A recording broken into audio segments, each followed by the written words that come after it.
Amigos, buenas noches a toda América Latina, a todo el mundo y particularmente a nuestro querido país, el Perú.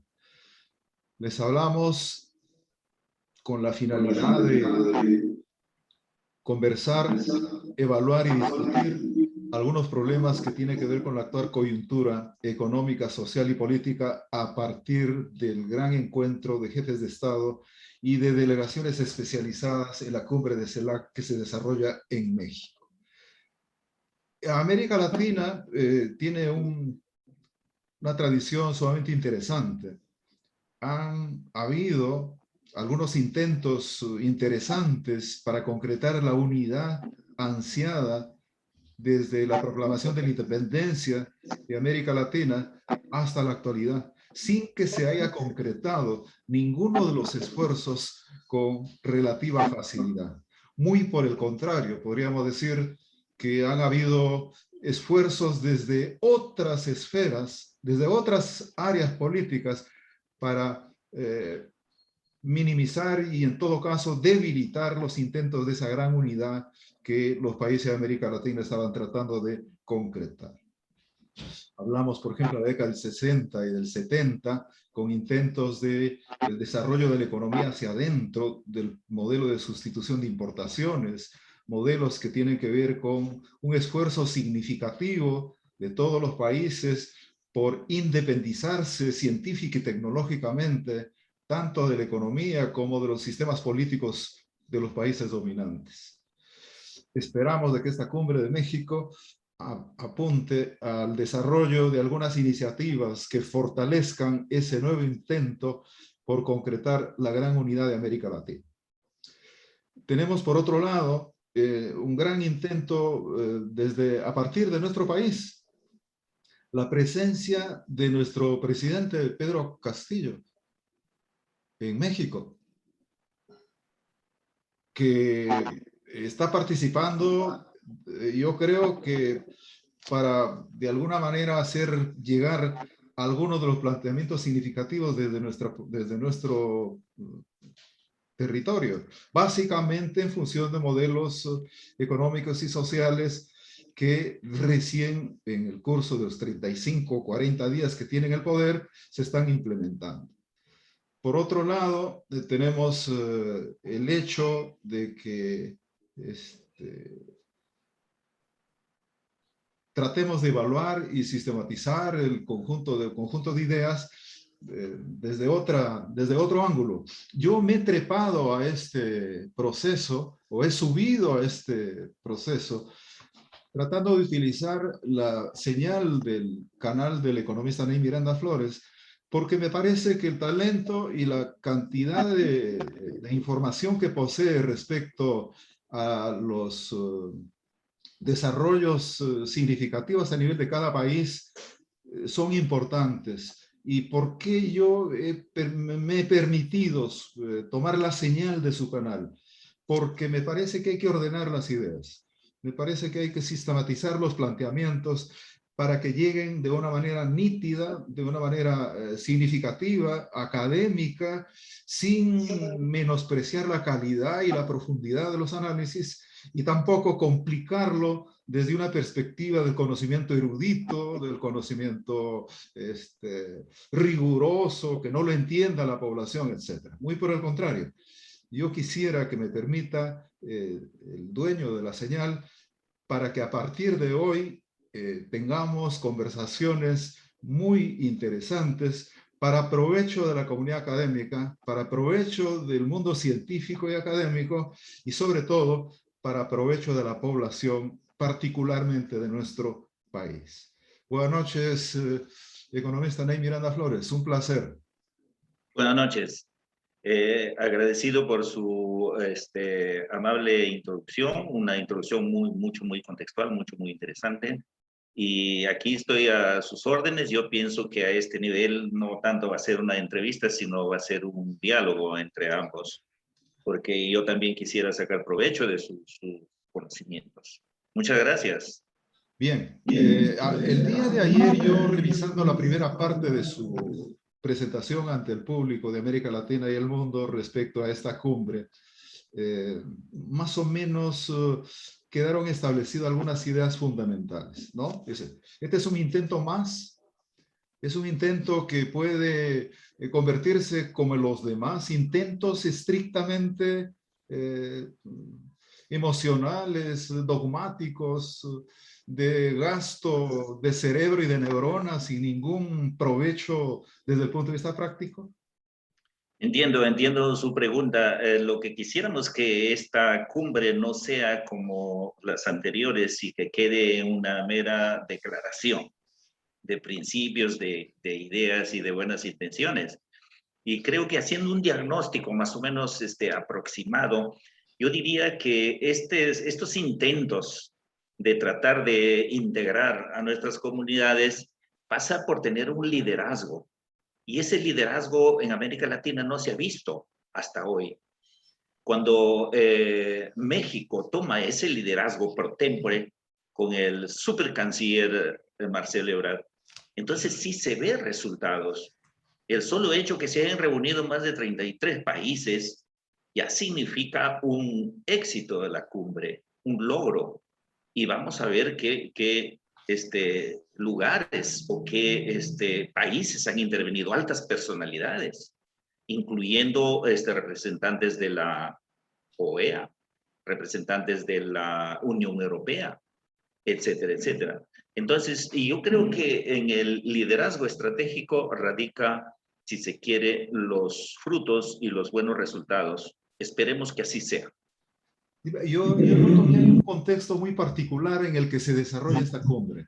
¿Tiene la misma percepción? Bueno, hay un contexto político, obviamente, un contexto geopolítico, un contexto incluso desarrollado desde la perspectiva de la salubridad pública del COVID-19, que está arrancando, o en todo caso, el COVID-19 está desnudando las flaquezas y las debilidades que en la economía se concretan con más fuerza en perjuicio de los sectores menos favorecidos del país. Absolutamente. ¿Cuál es el contexto que ve usted en el que se desarrolla esta cumbre? Y yo estoy totalmente de acuerdo con los lineamientos que nos está dando, con este diagnóstico tan rápido y tan efectivo que nos está dando. Hoy más que nunca tenemos necesidad de unirnos. El mundo ha sufrido un shock externo que ha hecho, si se quiere, sincerar todas las métricas sociales y económicas y financieras de los países. En ese sentido, la única manera de poder salir adelante es uniéndonos. Antes no hemos tenido esta situación y obviamente las cosas también han evolucionado. Si bien es cierto que existen las naturales discrepancias políticas, sin embargo, persisten las necesidades, por supuesto que sí. Entonces necesitamos primero saber qué viene después, qué acuerdos han habido en esta cumbre y a ver qué situaciones más efectivas tenemos. Economista, para nosotros es expectante la postura que lleva el presidente Castillo para México. Estamos acostumbrados los peruanos a evaluar la calidad y las características de la participación de nuestros presidentes o de nuestros líderes políticos por la cantidad de palabras bonitas o el discurso exótico que plantean.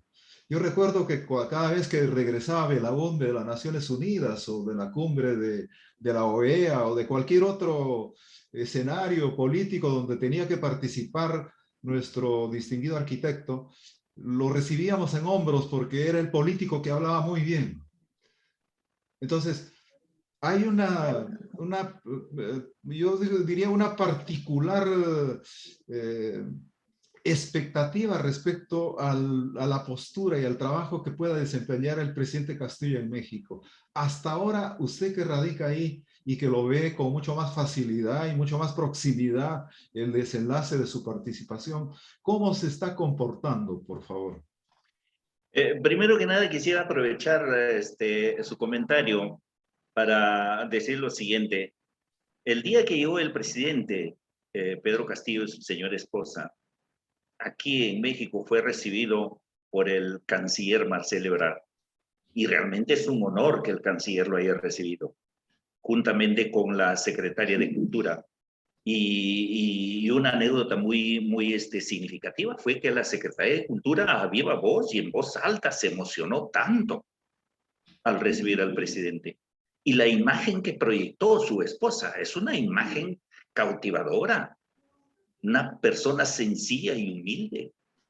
Lo que pasa es que los medios de comunicación y la prensa mediática están analizando de una manera frívola estos acontecimientos. Pues nosotros hay que acostumbrar a nuestro pueblo, a nuestros compatriotas, a escuchar y a ver las cosas desde otro ángulo. Entonces el presidente también ha mostrado una proyección sencilla, tanto en su comportamiento como en su participación en la cumbre. Él no tendrá palabras altisonantes o rimbombantes o altamente científicas, pero ha dicho claramente 4 cosas. Él ha pedido que se facilite el acceso al financiamiento internacional para poder rehabilitar nuestra economía, para poder potenciar esta estructura de salvamento que se llama la vacuna. También ha condenado, por supuesto que sí, la corrupción, como ya lo hemos escuchado, pero esos son temas que ya nosotros sabemos. Pero acá se ha dicho eso, que también la seguridad, tanto externa como interna, es lo que le preocupa. Hasta planteado un enfoque de género. Y lo que a mí también me significó algo muy importante es que dejó claro que Perú va a tener relaciones con todos los países del mundo sin límite de ningún tipo. Y eso quiso decir que a él no le importa qué es lo que está pensando la gente. Porque en definitiva todos analizan la situación, si se quiere, externa y no analizan las causas. Por ejemplo, cuando se analiza el problema de Venezuela, de Cuba, de Nicaragua, todos analizan al presidente, al dictador, al supuesto jerarca, pero no analizan las causas por las cuales ese pueblo está así. Entonces, en conclusión, yo analizo su participación del presidente como una participación prudente, quizás con una cierta dosis de nerviosismo, como es natural, es la primera vez que sale a nombre del Perú, pero no existe mayor problema. Y aquí la gente y los presidentes de la CELAC están acostumbrados a interpretar estos modos. Aquí nadie se ha escandalizado de nada, ni nadie se ha preocupado de nada. Solamente lo vi, sí, a la canciller de Panamá, que estaba muy cerca al presidente, que sí tenía una mirada muy fija y en varias veces consecutivas al presidente, o como quien decir, ¿será cierto lo que me están comentando, lo que he leído de la prensa del presidente de Perú? Es exactamente cuando el presidente empezó a hablar en la cumbre. En el video de anoche yo lo dije muy sutilmente. Yo noté de que las cámaras le enfocaron al presidente en varios segundos, como queriendo decir, ¿es el presidente de Perú? Queremos saber quién es el presidente de Perú, porque a ningún presidente enfocaron de esa manera. Son anécdotas, pero que tienen una lectura. Perfecto, perfecto, Ney. Hay otro tema, sin embargo, que me preocupa. En el largo camino que hemos tenido nosotros de analizar o evaluar la participación de nuestros países en las cumbres o en cualquier reunión que tenga un matiz técnico, político, como el que tiene esta cumbre, ha habido una agenda sumamente interesante. La preocupación en la década del 70 para adelante hasta el 80 más o menos fue generar una economía a nivel de América Latina interna, de modo tal que el valor agregado de la producción que se tenga que proponer a nivel de nuestros países se quede dentro de nuestro territorio, dentro de nuestro ámbito. Es decir, la economía hacia adentro, lo que nosotros en el modelo de la CEPAL conocíamos como sustitución de importaciones. El primer intento político fue ese, no solamente económico, no solamente técnico, sino político, porque sustituir las importaciones implica hegemonizar un mercado interno por encima de cualquier otro mercado externo, sin que eso haya una contraposición en absoluto, ¿no? Porque los mercados siempre van a ser complementarios, tanto de cada país como del mercado internacional.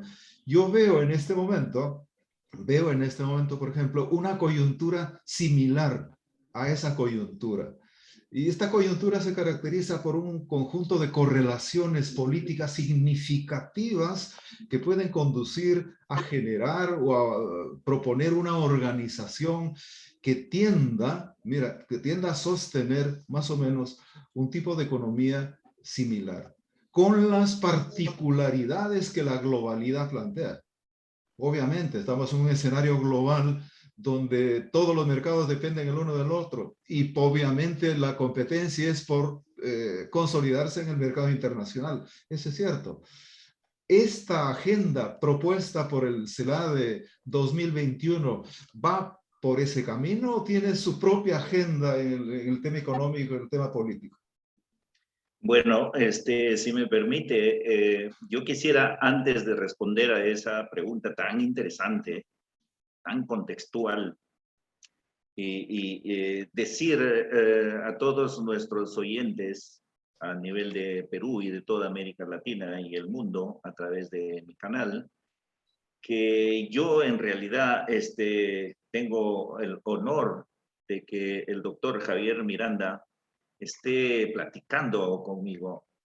Él es antropólogo social, urbanista en segunda especialización, es profesor de ciencias naturales, es abogado, es magíster en planificación y gestión del desarrollo urbano y regional en la Universidad Nacional de Ingeniería, en cooperación creo que con Holanda, y también es doctor en ciencias ambientales por la Universidad de Salamanca, España. Así que yo honrado, doctor Javier Miranda, que usted me haga estas preguntas tan difíciles también y tan profundas, Bueno, el objetivo, pero sí voy a contestar, obviamente, y yo perdóname, Ney, quisiera aquí que eso lo sepan, solamente porque permíteme, perdona que te corte. El interés no es tanto de que esté por ahí mi currículum personal. no, No, el pero objetivo básico, mira, la gente puede decir, obviamente, claro, quién está haciendo esas preguntas tan el complicadas y tan objetivo, a mí, profundas. Se tienen yo que saberlo. lo que dije al comienzo, yo me he trepado a la señal del canal que tiene el economista Ney Miranda, porque me parecía inobjetable la contundencia y la profundidad con que aborda los temas. Pero notaba por ahí cierto nivel de pausa extrema, en el sentido de que no había quien le haga las preguntas pertinentes como para que responda adecuadamente de temas de la economía. Yo no soy economista, lo que he aprendido de economía es gracias a él, obviamente, y que lo sigo todos los días y todo el tiempo. Pero solamente era para eso, con fines didácticos, porque tenemos estudiantes de pregrado, de posgrado de economía, que obviamente sacan provecho de esto. Yo tengo mis alumnos en maestría y doctorado también, pero en la línea de urbanismo. De economía sabemos apenas que la economía es una ciencia de los recursos escasos, de administración de los recursos escasos y punto, nada más. De Patacholi, del autor Patacholi. Exactamente. Así que vamos para adelante. Me parece ese Pues contexto, economista. Pues sí, estoy muy a gusto. La verdad que yo no resistía la tentación de decir a mis oyentes al respecto, pero la respuesta ahí va. Me estaba hablando de los escenarios de los años 55-65, en las cuales el doctor Raúl Prebisch, precisamente, fue el director de la CEPAL, o sea, de la Comisión Económica para América Latina, que luego se convirtió en ALADE, en la Asociación Latinoamericana de Integración. Pero hay un tema interesante aquí. ¿Por qué ese escenario fue propicio para ese modelo que él es autor? Que Raúl Prebisch es autor, el que fue el director de la CEPAL.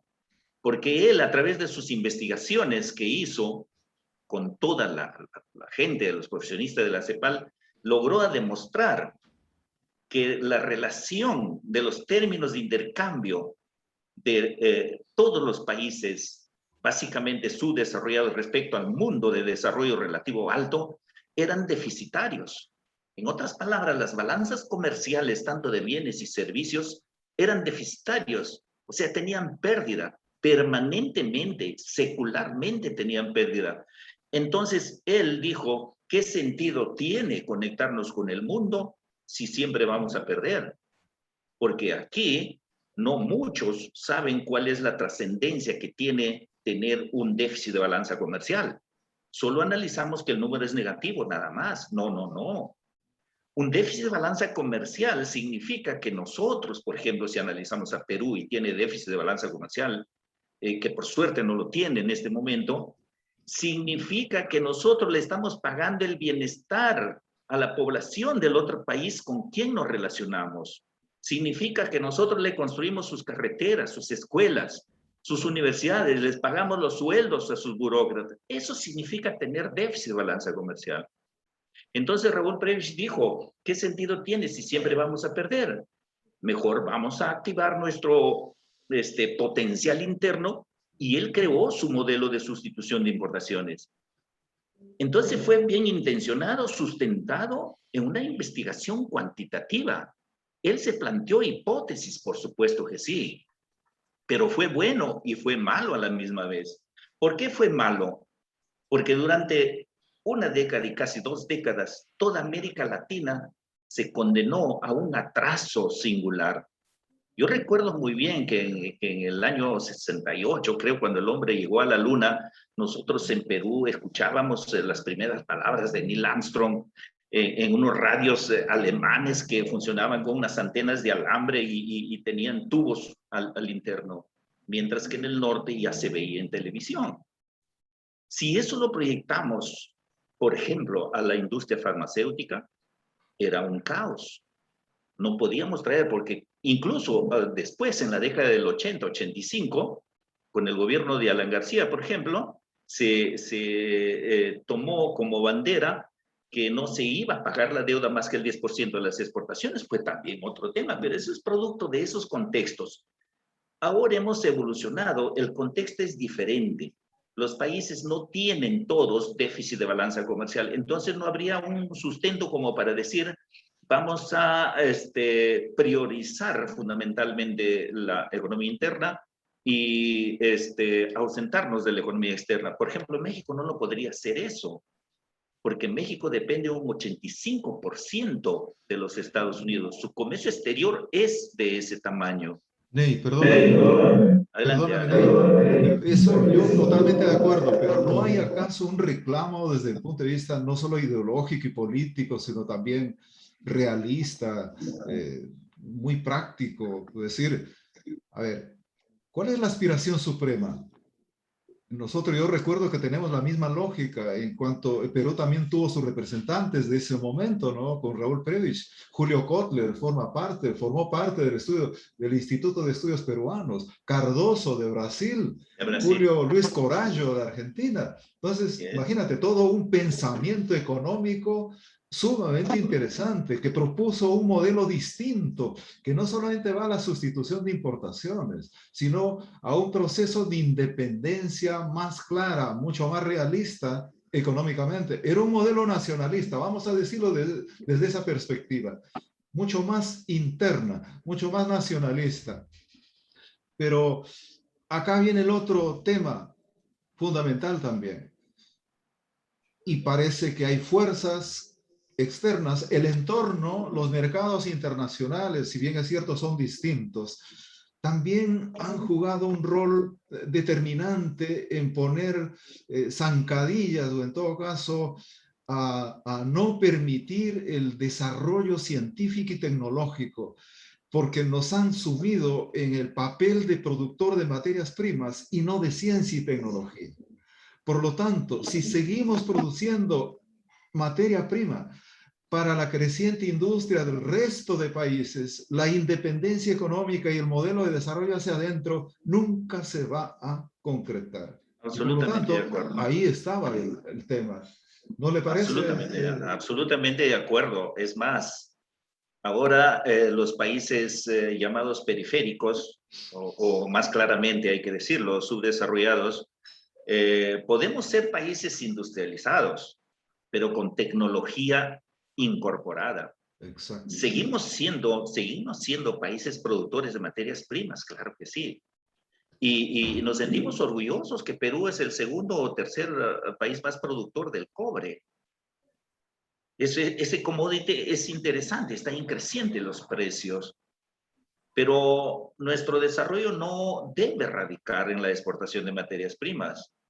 Como usted lo dice, nuestro crecimiento, primero nuestro desarrollo, debe basarse en un modelo que postule a un cambio radical de los factores de producción. Es un tema de modelo económico y de liderazgo político, por supuesto que sí. O sea, para que existan países ricos deben existir países pobres. Esa es una sentencia hasta bíblica. Entonces, nosotros obviamente nos preocupamos porque también ser un país exportador prominente es malo, porque el mundo gira en ciclos económicos y financieros. ¿Qué pasa si hay un choque externo, una crisis acíclica? Y este país que está acostumbrado a las exportaciones deja de ser tal. Entonces se convierte en un país absolutamente frágil. Ahí sí yo le doy la razón de que los países deben tener una visión estratégica. El sector exportador es bueno, un país exportador es bueno, pero más bueno es sentar las bases para una producción interna de autosuficiencia. Eso sí es bueno, porque depender del sector externo nos hace más vulnerables. Ahí estoy totalmente de acuerdo, pero las condiciones para cambiar esto a un modelo de sustitución de importaciones ahora, yo lo veo muy improbable. Gracias.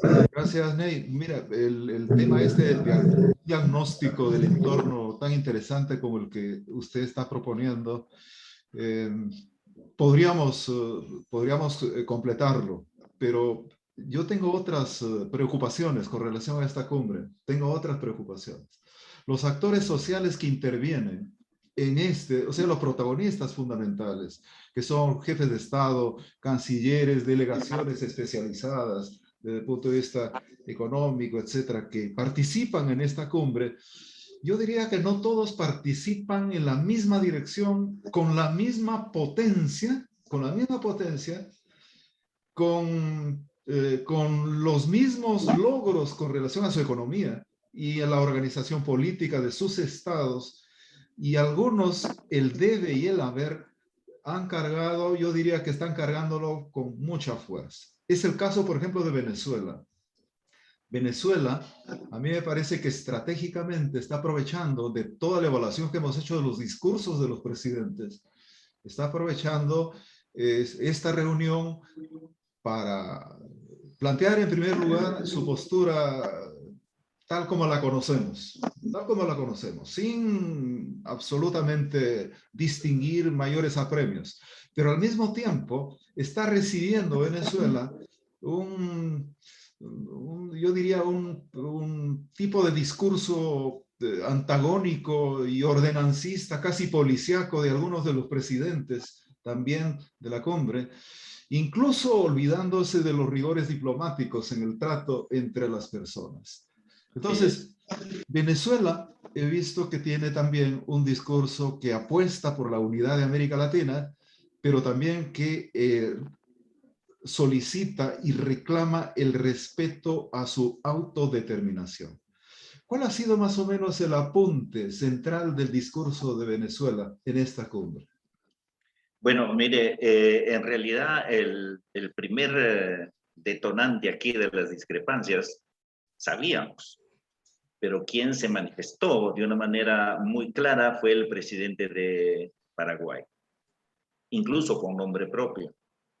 Y claro, la diplomacia utiliza palabras muy escogidas, muy seleccionadas, pero todos los que sabemos interpretar este lenguaje diplomático sabemos que el presidente de Paraguay, el presidente de Uruguay, no están absolutamente de acuerdo pues con el presidente Maduro, porque lo analizan a él, no analizan a los orígenes del contexto venezolano. Y precisamente hablando de estos puntos de vista discrepantes, pues Argentina, por ejemplo, que aparentemente podría estar de acuerdo con Nicaragua, Sin embargo, tuvieron un encuentro de ideas, porque en algún momento se habló de derechos humanos y Argentina, pues, con su representante tuvo que votar a favor de vetar esta situación de la vulneración de los derechos. Entonces, en la cumbre se visualizó este descontento por parte del representante de Nicaragua. Cuando le tocó la ponencia a Chile, en realidad yo esperaba que por lo menos venga el canciller de Chile. No vino ni el presidente ni el canciller y eso es obvio porque sabemos que ahí en Chile hay una situación muy singular, ¿no? Entonces, su representante, que es una alta autoridad política de Chile, dio unos puntos de vista que sería bueno puntualizar. Primero que nada, en la cumbre hace la cuenta de que si uno quiere dividirlo en dos, podríamos decir que hay presidentes en su mayoría que no están de acuerdo con la OEA y hay otros que sí están de acuerdo con la OEA y lo apoyan. Los presidentes discrepantes con Venezuela, Nicaragua, etcétera, etcétera, sí apoyan a la OEA. Y el representante de Chile también apoya a la OEA. Entonces, es previsible que en cierto momento los que quieran cambiar esta organización de los Estados americanos tengan estas oposiciones. Pero claro, ¿qué medidas propuso? No es una medida nueva. Simplemente propuso que toda la logística, por ejemplo, para combatir el COVID y la vacuna, sean gestionadas por las Naciones Unidas a través del COVAX, que es la instancia, la institución más eficiente, más interesante, cero corrupción, si se quiere, para hacer las adquisiciones multimillonarias. Y también como la directora de CEPAL es de nacionalidad chilena, si no me equivoco, pues el representante de Chile también habló de un tema interesante sobre el desarrollo y el crecimiento. Él habló sobre el desarrollo en transición. Y es un punto de vista de CEPAL. ¿Y qué es esto de desarrollo en transición? Es en realidad tomar medidas hoy y también prever para el futuro con acierto para evitar todos estos choques externos. Entonces, no fue tan trascendente, digamos, las iniciativas, pero pues ahí estaba hablando de lo que es ese pensamiento novedoso. El representante de Argentina, que viene pues a nombre de Alberto Fernández, el presidente habló de un proyecto muy interesante. Ese proyecto es la Agencia Espacial Latinoamericana. Y a mí me parece que es muy interesante esa agencia y que la CELAC podría tomarlo como suyo y apoyar desde todo punto de vista. Pues eso fue la participación de Argentina y Chile. Y luego finalmente en la cumbre hace la cuenta las participaciones, aparte de las contradicciones que hubieron, las discrepancias, la directora de CEPAL, de la Comisión Económica para América Latina, la señora o señorita Alicia Bárcena.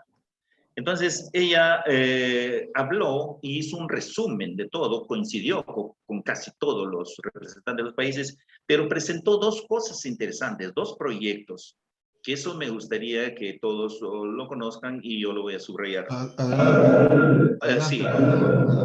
Uno de esos proyectos, porque entregó ahí mismo al canciller Marcelo Ebrard, es un inventario de capacidades de salud de toda la región. En otras palabras, han hecho un diagnóstico de todo lo que es salud en todo el ámbito de la CELAC. A mí me parece muy interesante eso. Dos, también entregó un plan de emergencia sanitaria. Y entonces sería muy interesante conocer todos esos dos documentos tan interesantes y motivo por los cuales la asamblea de la CELAC logró hacer el primer acuerdo, en otras palabras, el primer mandato. Al final de la asamblea, de esta cumbre, se aprobó por unanimidad lo presentado por la directora de la CEPAL en cuanto se refiere a lo que es el plan de emergencia sanitaria y al inventario de capacidades de salud. A mí me pareció eso un aporte de la CEPAL muy interesante porque pues ellos tienen toda la capacidad realmente para hacer las investigaciones. Bueno, Bien, temas son interesantes. En el plano económico, que va de la mano con el plano esto del tratamiento de COVID-19, ¿qué aspecto importante, interesante, merece la pena rescatar de esta cumbre? Hasta el momento, por supuesto. bueno, yo pienso que la parte política es muy importante y casi todos entienden el común denominador de esta asamblea o de esta cumbre. Todos los países necesitan imitar, mejor dicho, la CELAC necesita imitar lo que sucedió con la Comunidad Económica Europea. Así nació la Unión Europea, con estas ideas integradoras. ¿Y ahora qué es la Unión Europea? La Unión Europea es una institucionalidad en donde su economía, su comercio y sus finanzas funcionan como un sistema. Tiene el gran Banco Central Europeo, que es el que monitoriza, evalúa y hasta gestiona a todos los bancos centrales de cada país. Y crearon su moneda, el euro. Si bien es cierto que de los 27 o 28 países que forman la Unión Europea, no todos utilizan el euro, y de ahí que nace también la eurozona. O sea, los países que utilizan el euro son 14, 15, y cumplen obviamente algunos requisitos impuestos por la Unión Europea. No todos pueden utilizar. Entonces, estas ideas integradoras no terminan en meras declaraciones, terminan donde terminó la Comunidad Económica Europea, terminan en una integración regional, terminan en una integración económica y terminan en una integración monetaria y también unificada sus instituciones. ¿Hay un Parlamento Europeo? Sí. ¿Hay un gran Banco Central Europeo? Sí. ¿Por qué no podría tener la CELAC eso? Yo creo que esa es la visión que se tiene. No solamente es que se unan todos para acordar cosas independientemente, no. Entonces, desde el punto de vista económico, tiene que estructurarse sistemas para que todos se puedan favorecer. Eso yo pienso que es el objetivo, pero a mediano y a largo plazo. En el plano del manejo político de las reuniones que normalmente se concretan en América Latina, hay posturas que normalmente resaltan una de otras, ¿no? Algunas sobre otras. Y yo noto en esta cumbre, por ejemplo, una ausencia significativa, que podría haberle dado un matiz, un cariz distinto a la reunión, que se trata del presidente de El Salvador. ¿Algún comentario sobre esto del presidente de El Salvador? Nayib Bukele. Sí, Nayib Bukele es un presidente para algunos polémico y para la mayoría es muy efectivo en cuanto a desarrollar políticas públicas y políticas de Estado a favor de todo ese país pequeño. Y hasta donde yo sé, Nayib Bukele tiene ciertas discrepancias con la OEA, incluso con las Naciones Unidas, porque ya fue una vez a decir sus verdades ahí. Y ha hecho una serie de cambios estructurales y hasta ha revolucionado su política monetaria. Están usando el Bitcoin en El Salvador y es una cosa increíble. Uno puede decir, ¿y cómo es eso al margen de los sistemas monetarios y esas cosas? Entonces, los que se están siendo favorecidos en este momento son, por ejemplo, los salvadoreños que están viviendo en Estados Unidos y que están enviando ahora a través de estos sistemas sin costo alguno. O sea, todas las remesas que vienen de Estados Unidos a Salvador no se paga cero comisiones, porque ahí pues hay una intermediación muy cara, que digamos. Entonces, yo creo que va por las discrepancias que tiene con los organismos multilaterales, incluyendo la ONU, más que por sus ocupaciones. Esa es la opinión que yo tengo del presidente de El Salvador. Bien, doctor Miranda, hay otro tema que quisiera, antes de terminar esta conversación con usted. Es algo muy concreto. La implementación, es decir, llevar a la práctica cada uno de los acuerdos económicos, sociales, políticos, de salud, de integración, requiere necesariamente de un contexto interno político nacional de unidad. Requiere necesariamente del apoyo y del aporte de todas las fuerzas políticas en el país. Y a usted le consta que ese fortalecimiento es el que menos se produce en el ámbito peruano. ¿Qué tipo de garantía podría tener el presidente Pedro Castillo para que todas las propuestas, los acuerdos, los mandatos generados en esta cumbre se puedan implementar? Siendo que la mitad del país prácticamente está en su contra y la otra mitad del país lo apoya. Ese escenario se requiere para concretar de manera puntual la ejecución y la concreción de los mandatos de la cumbre, por ejemplo. Primero que nada, doctor Miranda, esa pregunta es una pregunta bastante difícil de desarrollar en su verdadera dimensión. Idealmente no, obviamente. Bueno, Porque si quisiera tener... perdóneme, doctor Miranda, lo digo porque como economista, usted también es experto en la generación de escenarios. Yo podría frente a eso proponer un escenario pesimista, un escenario optimista, un Claro que escenario sí. de tránsito, etcétera, etcétera. En la Sí, planificación podría ser eso. Mire, y no necesariamente sobre la base de tendencias, porque el futuro tendencial es un futuro engañoso, absolutamente engañoso. Yo podría proyectar escenarios sobre la base del comportamiento real y concreto de los actores en nuestro país ahorita, ¿no? Que prácticamente se han definido con mucha claridad. Hay un sector que la Fiscalía de la Nación ya está investigando, que se dedican estrictamente a generar caos en el país, ¿no? Entonces, así es es. muy fácil definir un escenario político. ¿Les Así interesa es. el país? Ya sabemos que no. ¿Qué cosa les Mire, interesa? Intereses políticos probablemente. Yo lo hacía por así ese es. lado porque usted tiene herramientas, no solamente desde el punto de vista técnico, económico, para generar escenarios de cómo sería una hipotética implementación de los acuerdos o de los mandatos de esta cumbre. Claro, nosotros los economistas pues manejamos estos conceptos de economía positiva y economía normativa. La economía positiva es lo que tenemos en este momento. Y lo otro sería qué deseamos que sea, cómo debería ser. Y eso tiene que tener concordancia con la cuestión política, claro que sí. Más bien, dada la experiencia que se tiene respecto a estos escenarios integradores en el mundo, los que más éxito han tenido es lo que el presidente de México puso como ejemplo, la Comunidad Económica Europea. Pero eso no se hizo de la noche a la mañana, eso se hizo en larga data. Y ahora sí está funcionando, pero obviamente también está sujeta a ciertas, si se quiere, choques políticos y económicos. O sea, no es invulnerable hasta hoy. Entonces, el escenario que yo veo es cuando analizamos la evolución de la economía, porque ahora lo que se quiere evitar es la bipolarización de la economía, se quiere la multipolaridad.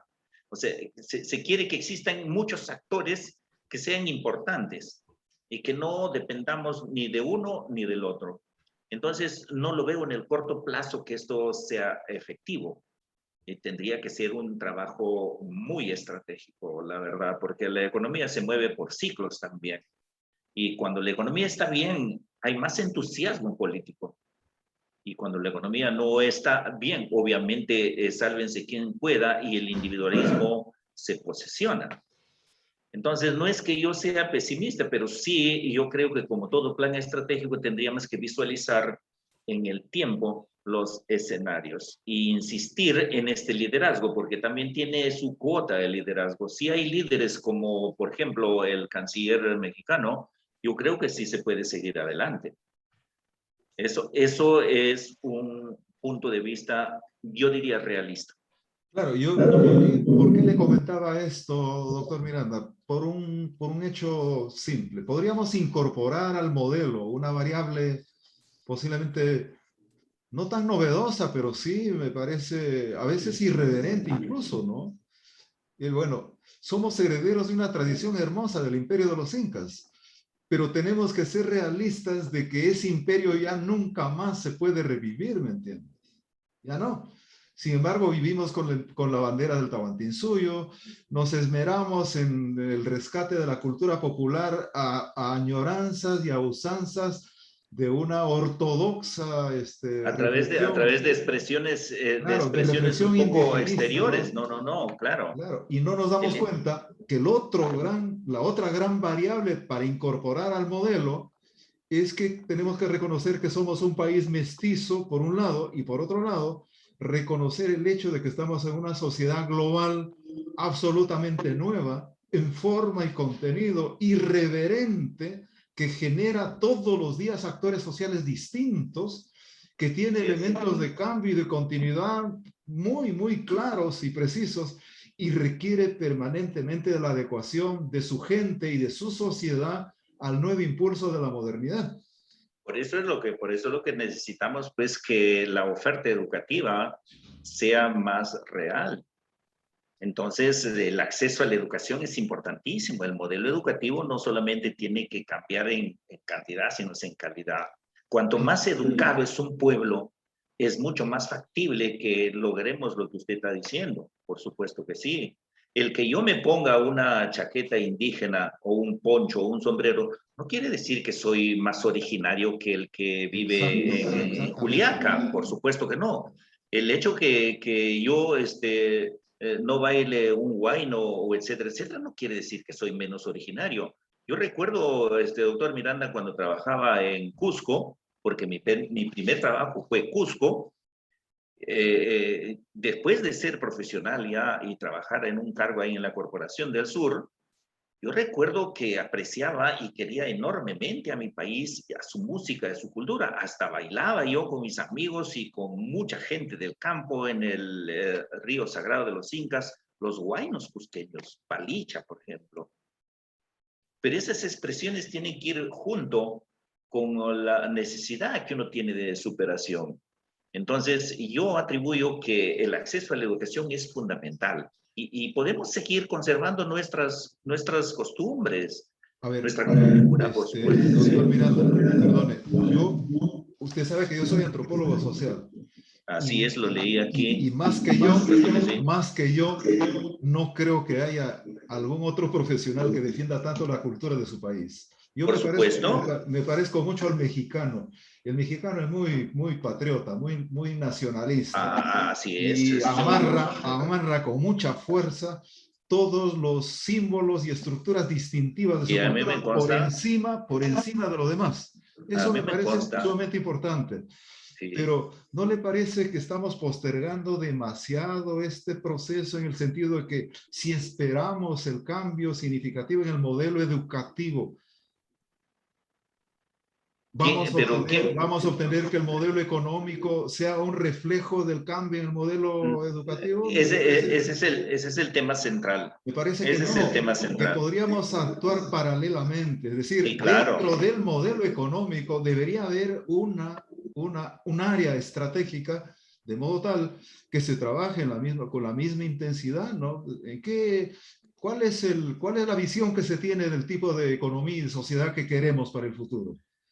Y entonces La, cada uno de los sectores tienen que apostar con proyectos y actividades bajo esa sola lógica y esa misma visión. ¿No le parece? sí, sí, claro. Lo que sucede es de que estamos hablando de la educación y yo creo que todos estamos de acuerdo en que la educación a nosotros nos va a cambiar y nos va a hacer libres, libres de pensamiento también. Y nos va a dar eficiencia y productividad y eso lo vamos a volcar en nuestras actividades cotidianas, por supuesto que sí. Y como usted dice, tiene que hacerse de manera concurrente o contingente, o sea, simultáneamente que la economía evoluciona, tenemos que nosotros incorporarnos, pero alguien tiene que promover esto. El sistema educativo en el Perú es diferente que el sistema educativo en México. Aquí, por ejemplo, no existen las academias preuniversitarias que tienen allá en Perú. A cambio de eso, aquí existe un nivel educativo que se llama preparatoria. Entonces, con una sola firma, hasta podría desaparecerse el negocio de las academias. Si se incorpora dentro del modelo educativo las preparatorias. Un ejemplo, Aquí se estudia preparatoria. No hay academias de preparación como lo hay en Perú. Pero el fondo del asunto es de que ya estamos nosotros con 33 millones de personas, de las cuales muchos millones están sin estudiar, sin tener acceso a la educación. Por eso que el presidente se preocupa y dice acceso libre a las universidades.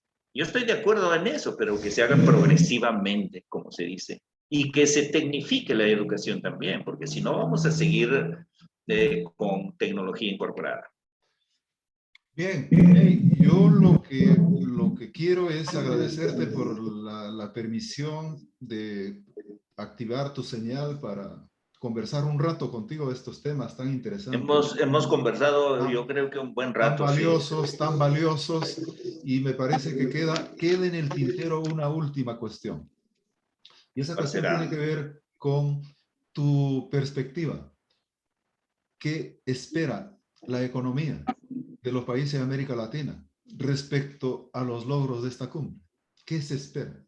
Ese es un tema que debemos analizar país por país y luego hacer una sumatoria cualitativa. Entonces, si yo empiezo por Perú, por ejemplo, en este momento todos los países han decrecido. Hemos entrado en una recesión técnica producto del COVID. Sin embargo, los indicadores están siendo prometedores. Estamos recuperando ese proceso de crecimiento lento, pero estamos recuperando con un liderazgo un poco más asertivo. Sería interesante, claro que sí. Y quiero decir de que cada responsable de cada sector debería dinamizar o debería hacerse responsable de sus funciones. Por supuesto que sí, no dejarle la carga todo al presidente, etcétera. Otro punto de vista es pues que dejen gobernar. Usted sabe que el Congreso está preocupado en cosas frívolas. Mientras nosotros estamos analizando aquí cuál va a ser el contexto económico que nos va a permitir ingresar a una senda de bienestar, allá en Perú se está hablando de cosas, si se quiere, risibles. Eso no puede ser. Están tratando de ponerle zancadillas al presidente a través de las leyes.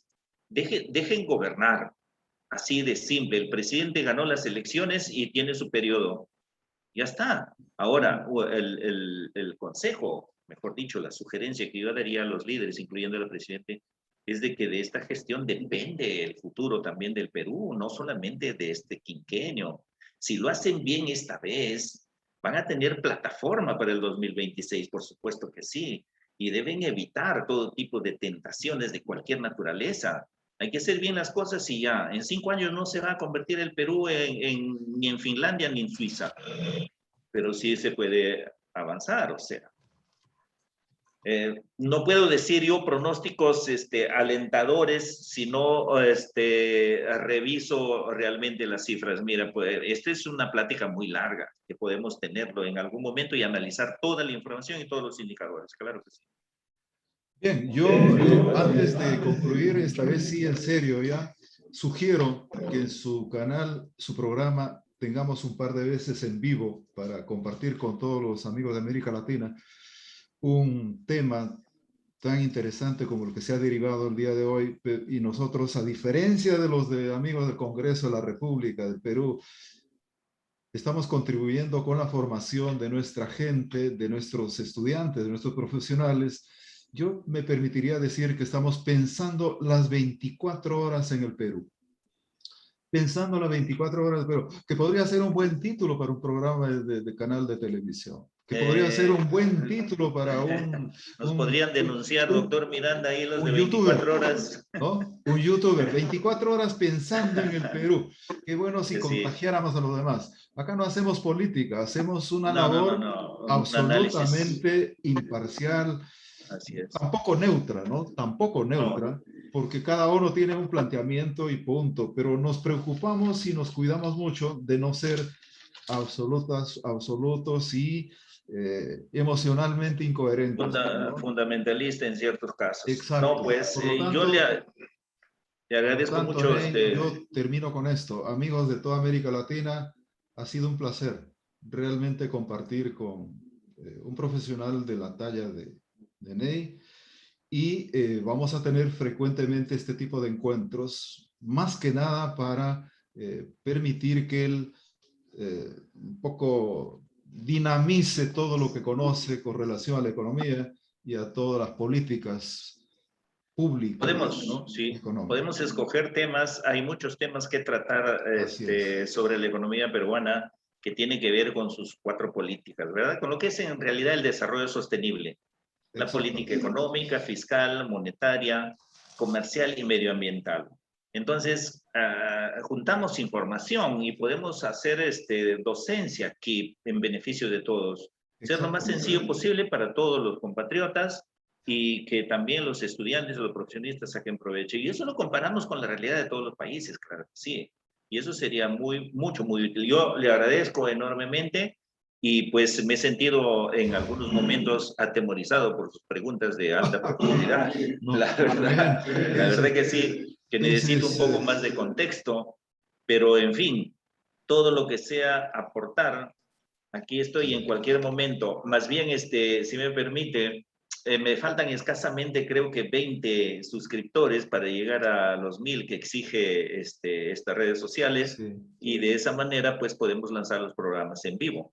Exactamente. Bien, entonces, doctor Muchísimas Miranda, gracias. un placer, Muchísimas un gracias. placer realmente para todos los amigos de América Latina y el Perú. Muy buenas noches, que tengan una feliz semana para todos. Concluye esta semana y que inicien el día lunes con toda la fuerza del caso y que renueven cada vez más sus planteamientos, sus principios, para que sean ciudadanos proactivos, resilientes y con provecho para su patria. Buenas noches. Claro que sí, estaremos atentos a la reunión de la Organización de Estados Americanos que va a haber mañana. Exacto. Y va a estar presente el presidente. Ok, Buenas hasta luego. noches con Muchísimas todos. gracias. Hasta luego. Muchas gracias.